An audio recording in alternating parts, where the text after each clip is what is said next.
চাওক বৰ্তমান সময় তথা আধুনিক সময়ৰ হিটলাৰ হৈছে অসমৰ মাননীয় মুখ্যমন্ত্ৰী হিমন্ত বিশ্ব শৰ্মা। হিমন্ত বিশ্ব শৰ্মা একমাত্ৰ নিজৰ গাদীখন সুৰক্ষিত কৰাৰ স্বাৰ্থত নামনি অসমৰ ধৰ্মীয় সংখ্যালঘু মানুহক টাৰ্গেট কৰি উচ্ছেদ কৰিছে আৰু একমাত্ৰ তাৰ গাদীখন সুৰক্ষিত কৰাৰ স্বাৰ্থত আদানী আম্বানীক সন্তুষ্ট কৰাৰ স্বাৰ্থত এই উচ্ছেদ চলাইছে। গতিকে এইজন মুখ্যমন্ত্ৰী অসমৰ পৰা আমি খেদিব লাগে, এইজন মুখ্যমন্ত্ৰীক আমি চকীৰ পৰা আঁতৰাব লাগে আৰু সেই হিচাপত আমি UDF অনবৰত কাম কৰি আছোঁ। আৰু এটা কথা আপোনালোকে জানে, এই সময়ত যদি আমি উজনি অসমত আমাৰ যি ৰাজনৈতিক দল আছে সেই ৰাজনৈতিক দলবিলাকে যদি ভেটি মজবুত নকৰে, একমাত্ৰ ভোট বেংকৰ স্বাৰ্থত যদি নামনি অসমত নামি আহে, তেতিয়াহ'লে কেতিয়াও অসমৰ মুখ্যমন্ত্ৰী মহোদয়ক আমি গাদীৰ পৰা নমাব নোৱাৰিম।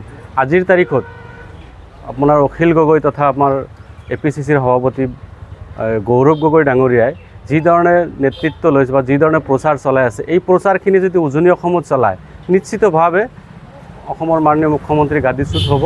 গতিকে আমি আহ্বান জনাম যে আপোনালোকে সঁচাসঁচিকে যদি অসমৰ পৰা BJP চৰকাৰক বিতৰণ কৰিব বিচাৰিছে, আপোনালোকে উজনি অসমত খোপনি পাতক, উজনি অসমত কাম কৰক। নামনি অসমৰ মানুহখিনিয়ে কেতিয়াও BJPক ভোট নিদিয়ে। নামনি অসমৰ কাৰণে আমি UDF দল আছোঁ বা আমাৰ যি ধৰ্ম নিৰপেক্ষ দল আছে, সেই দলখিনিয়ে অনবৰত কাম কৰি আছে। তাৰপিছত আপোনালোকে নামনি অসমত আহি এই ভোটখিনি ভাগ কৰি আপোনালোকে কি বিচাৰিব বিচাৰিছে, কি কৰিব বিচাৰিছে। গতিকে আমাৰ এনেকুৱা এটা অনুমান হৈ আছে যে আপোনালোকে BJP চৰকাৰক উজনি অসমত ৱাকঅফ অফাৰ দি একমাত্ৰ আপোনালোকে আকৌ BJP চৰকাৰ অসমত আনিবৰ কাৰণেহে চেষ্টা কৰাৰ অনুমান হৈ আছে। গতিকে এয়া সৰ্বসাধাৰণৰ প্ৰশ্ন যে আপোনালোকে যদি অসমৰ পৰা এই চৰকাৰক যদি আপোনালোকে খেদিব বিচাৰে, আপোনালোকে উজনি অসমত খোপনি পাতিব লাগিব, উজনি অসমৰ মানুহৰ লগত বহিব লাগিব।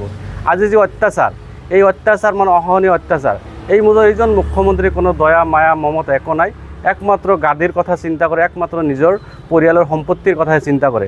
গতিকে এনেকুৱা মুখ্যমন্ত্ৰী অসমৰ কাৰণে অভিশাপ। এই মুখ্যমন্ত্ৰীজনক আমি অতি সোনকালে গাদীৰ পৰা আঁতৰাব লাগিব। ভাবি আছে যে আমি যদি এতিয়া মিয়াৰ বিৰুদ্ধে যি অভিযান চলিছে, মিয়াৰ বিৰুদ্ধে যি অত্যাচাৰ চলিছে, ইয়াৰ বিৰুদ্ধে যদি আমি মাত মাতো, হয়তো উজনি অসমৰ মানুহখিনিয়ে বেয়া পাব, তেওঁলোকে হয়তো যিখিনি ভোট পাব সেই ভোটখিনিও নাপায়। সেই হিচাপে আমাৰ গৌৰৱ গগৈ ডাঙৰীয়াই কোনো ধৰণৰ মাত এষাৰ দিয়া নাই। গতিকে আমি বিচাৰিছোঁ গৌৰৱ গগৈ ডাঙৰীয়াই উজনি অসমত বিস্তাৰ কৰক, উজনি অসমৰ ভোট লৈ আহক।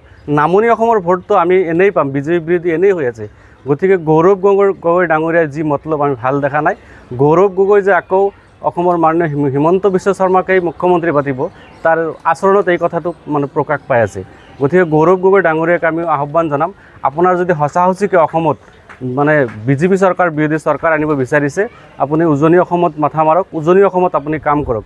উজনি অসমত যিখিনি মানুহৰ ওপৰত অত্যাচাৰ হৈছে তাৰ নিৰাপত্তাৰ ব্যৱস্থা কৰক।